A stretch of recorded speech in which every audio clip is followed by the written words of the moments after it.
Hello everyone, welcome to the bowling lounge. Another walk and talk with Jeff and Coco. As you can see, it's a wet, wild day here. Coco's got her raincoat on. It's more so that I've got less of a wet dog to dry than keep her warm, to be honest with you. Sorry about the intro, that wasn't supposed to happen, but most of you know that watch regularly. I'm a bit shit with technology anyway. Wet and windy today, so if there's some wind noise, I apologise for that. But I just thought I'd give you my thoughts on the Forest game on Tuesday. And of course we were better than we were against Wolves, but I mean, you couldn't really set the bar any lower than it was, could you? And well, do you know what? I still think we gave them too much time and space, let them play a little bit too much at times. Line up, if you watched the last video, we were pretty close with the lineup. Souček was in the lineup instead of Potts. That was the only difference between kind of what my prediction, if you like, was. He had a decent game, didn't he, Thomas? He sort of did what Souček does. Got up, made a nuisance of himself in the box and led to the first goal. Unfortunately, we had a second goal disallowed, and some debate about that, whether it should or shouldn't been offside. And as usual, we spurned our chances and we got punished for it. They scored a similar goal to the goal Thomas scored, the same end, and then went on to get their late penalty, which, I don't know. I suppose if that's for us, we want a penalty, but again, Souček doing Souček things, gets his head on the ball, clears it. The ball was gone. No one's... Gibbs, White, Areola, both gone for it. It's a coming together. But, you know, knowing our luck, there we go, penalty, and we lose again. And now there's a 7-point gap between us and Forest. So, yeah, I mean, I try to be upbeat as possible. I try to look for the positives in things and in our season. But it's getting harder and harder, because I did say that I thought that we could beat them on Tuesday. But we're a point behind, right in the mix, every chance of getting ourselves out of it. I also said 7 points behind, can't see us closing the gap. And that's where I'm at the minute. I know there's a long way to go. We've got lots of games. But do you know what? Fulham ain't very good. Brighton ain't very good.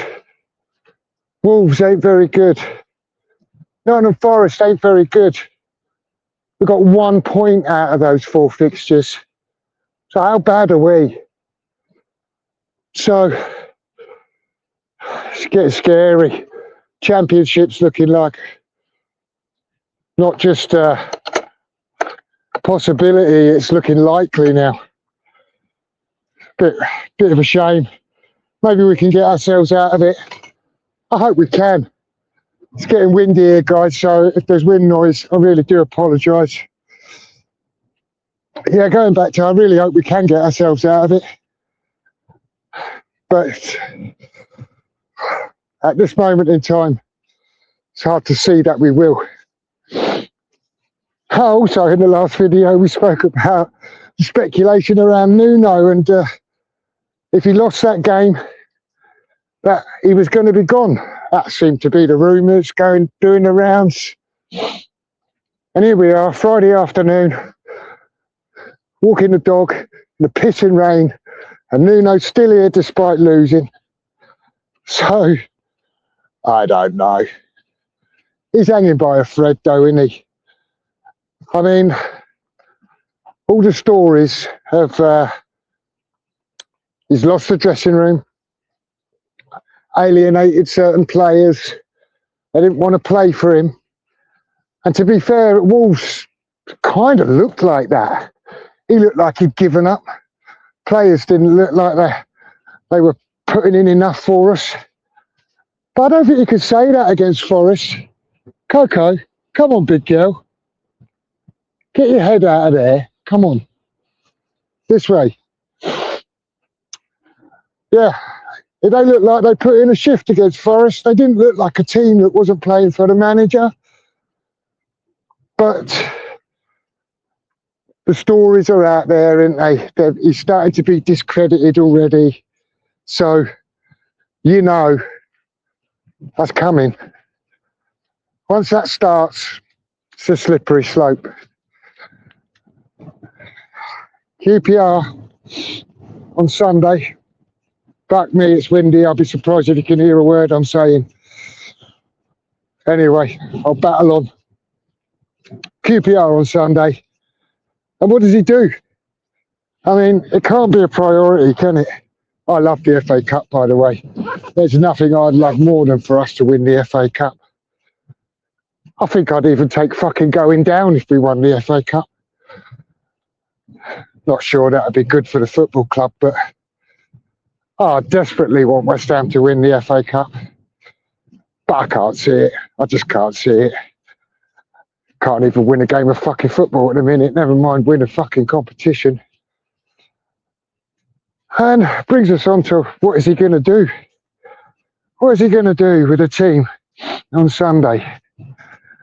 I mean, you'd think it's not a priority. You think he probably wants to save some legs. But we need to win football matches. We need to start winning football matches. I think it matters who we beat. We need to win a game of football. So I want to see him put a strong side out. I want to see him try and win that game. And I'm going to try and speculate about what the side might be. And I think there's going to be some changes. I think there's bound to be. So I just wonder, is he going to give Hermansen a run out in goal? I mean, if Mads doesn't play in this one, he's not getting a game for West Ham again, is he? So I'll stick my neck out and say he puts Mads in goal, makes that change. Probably bang wrong there, to be honest with you, but let's just say he does. Let's say he put Hermansen in goal. Don't think he's got a lot of choice at centre-back. So I guess he's going to have to pay to Debo and Mavropanos in there.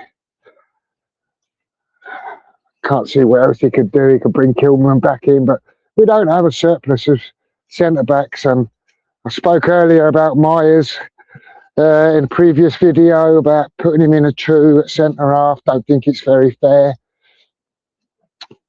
But talking about Myers, I wonder if he will start him at left-back. He's played him there a couple of times.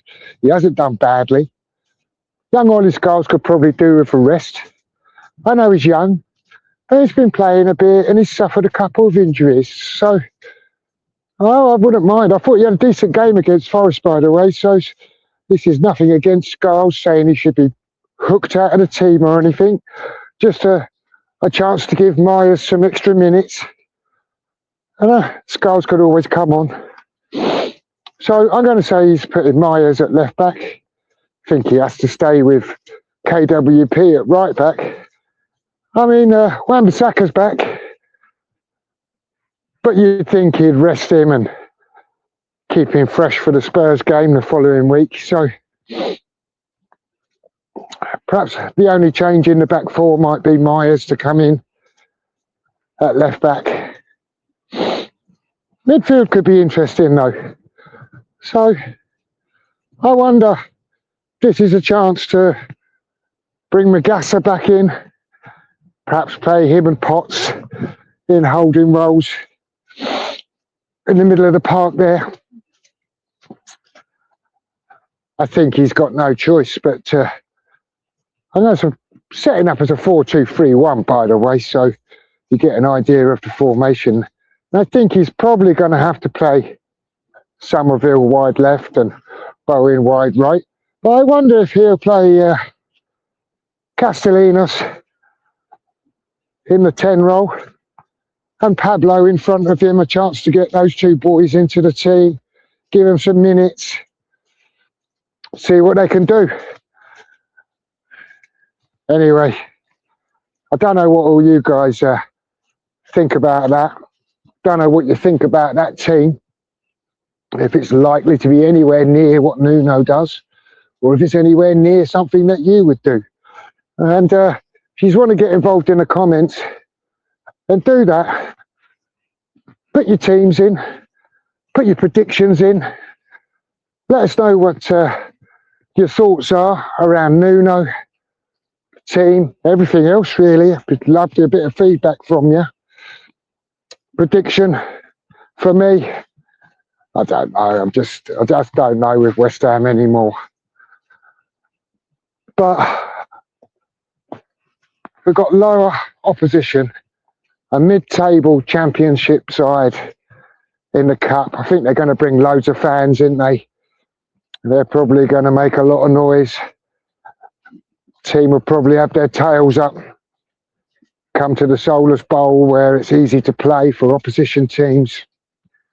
I mean, it's a banana skin. I'm not even sure it's a banana skin, but upset's on the cards. And I hope that's not the case. I wouldn't be surprised if we could see the goal. We just can't keep a clean sheet against anyone. I said that in the last preview as well. So I'm going to say we concede one. But I'm hoping that we have far too much for these.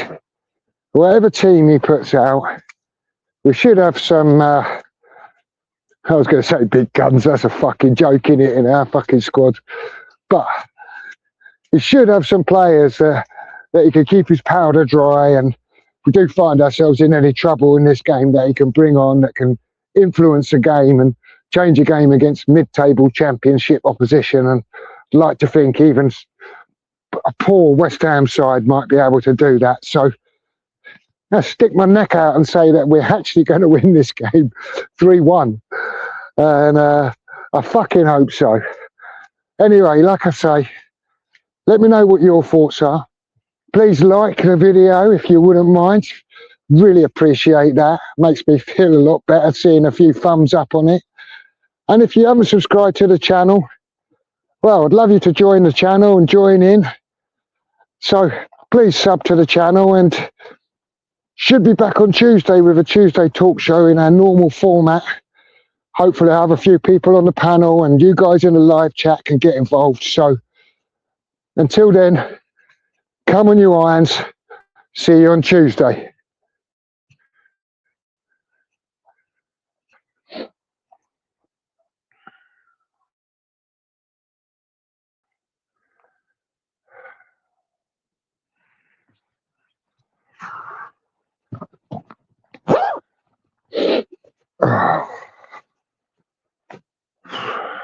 Oh, my big girl. Fucking wet, innit? Hey?